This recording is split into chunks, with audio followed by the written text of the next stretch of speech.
something that Julie Stein said to me some years ago. He said, I think Steve is the best dramatic lyricist. With him, he said, I wrote probably the best song I've ever written in my life, Rose's Turn. Okay.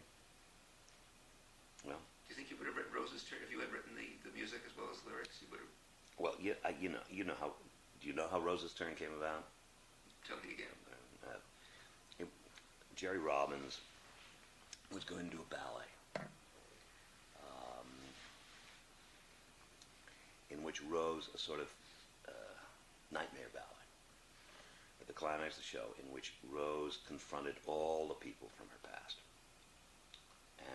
And it was to be, one of those inimitable Robbins semi-dance numbers. It would be choreographed movement, but it would have dancers in it, but it would have the burlesque people in it. It would have, in those days, there were 3 Louises and 3 Junes, and so it would have been spectacular. And then about 2 weeks before rehearsals began, he said he didn't have time to do it. And so, could we devise something? In fact, it was less than that. It was a week before rehearsal. And I said, well, we better talk about it. So, about a week into rehearsal, we arranged to meet, the 3 of us, Julie and me and Jerry, but Julie had a date. So he said, can we do it another time? So at the end of rehearsal, I stayed with Jerry. And it was for somebody who was in those days as starstruck as I. Starstruck, I mean theater struck, I mean glamour struck, and I was a big movie fan. To be in a darkened, we rehearsed at the top of the New Amsterdam Theater, which is its own little auditorium where Ziegfeld did his midnight frolics.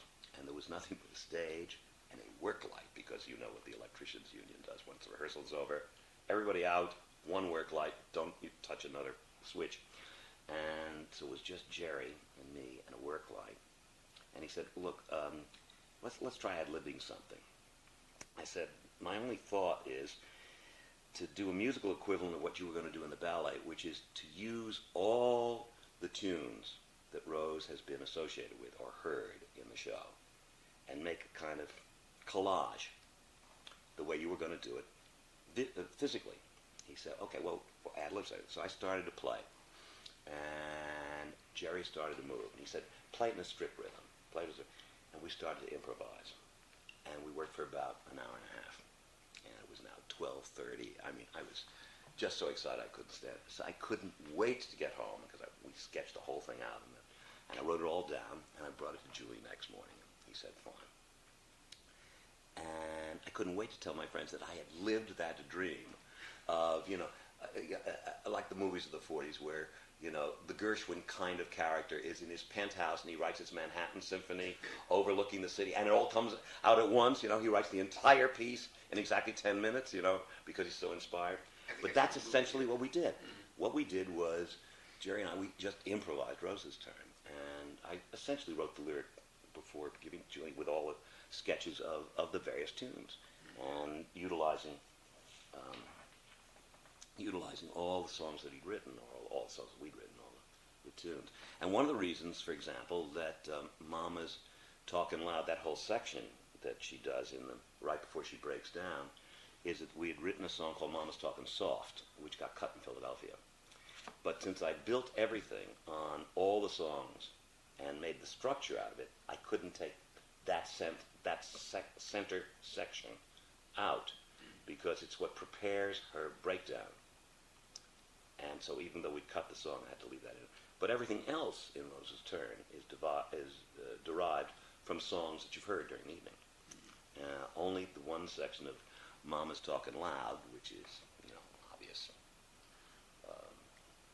psychological twist on Mama's Talkin' Soft, only that section seems new because you haven't heard it before. But everything else you've heard before. Did Ethel Merman know what she was singing? I'll give you my Ethel Merman anecdote. Unfortunately, you won't be able to write it because it depends on the sound, but you'll want to write it because it's really good. So Jerry says, come on down and play it for Ethel. So Julie and I went down, and for some reason we did it in front of the cast, which I remember. I was sort of nervous, and so we did it. When it was all over, Ethel said, Well, it's sort of more like an aria than a song, isn't it? I said, well, but it's made up of all the songs you sung all evening. And she said, yeah, but that stuff where she stutters, where she goes, mama, mama, I mean, is that on the upbeat or the downbeat? I said, well, you see, what it'll be is you do it differently each night. Milton, that's our conductor, Milton Rosenthal, he will just keep the vamp going, because what we've done is we've made a vamp, so you can go, one night you can go, mama, and the next night you can go, mama, and he'll just keep doing it. She said, But is it on the upbeat or the downbeat? So she was intimidated by it, but of course she got up there and she did it just great. The other thing was, I put an ending on it, which killed the applause deliberately, having her scream, for me, for me, for me. And instead of putting cadence, I said to Julie, let's just have high, screechy violins, maybe violin harmonics, because her mind is cracking. And just have her screaming, for me, and just the strings going like that at the end. There'll be a moment of silence, and then from the wings you'll hear, which is Louise applauding her. And so we did that. We got to Philadelphia, we did that. And Oscar came down to see it, Hammerstein. And I'd played the score for him. So he knew the show, but he'd not seen it. Actually, he'd only heard about 7 or 8 songs. And so Arthur and I were very curious as to what he would say. So Arthur and I went to dinner with him, and he said, well, there are 3 things, I think, that are important for you to fix. First, we were all eagerly listening, waiting for the great Panjandrum to tell us. He said, the doorknob in the kitchen scene, it keeps falling off the door. And I thought, what I need is a joke at this time, because there was something wrong with the show. We didn't know exactly what it was. Something was wrong with the show. And I said, yeah. He said, and in the Chinese restaurant scene, you should end the scene with "You'll Never Get Away From Me." Don't put it in. What we had was we'd written the song in the middle of the scene, and there was more dialogue. He said, you really should end the scene with the song and need that punctuation. And he said, and then most important, he looked at me very carefully. He said, you have got to put an ending on Rose's Turn. I said, but he said, I know, it's everything I taught you. It's not true to the character, because if her mind is cracking, what is she doing going, for me? And getting, he said, but the audience is not listening to the rest of the show. And that's where the show is. That's what the show is about, at the last 2 pages of the show. They are not listening because they're waiting to applaud Ethel Merman.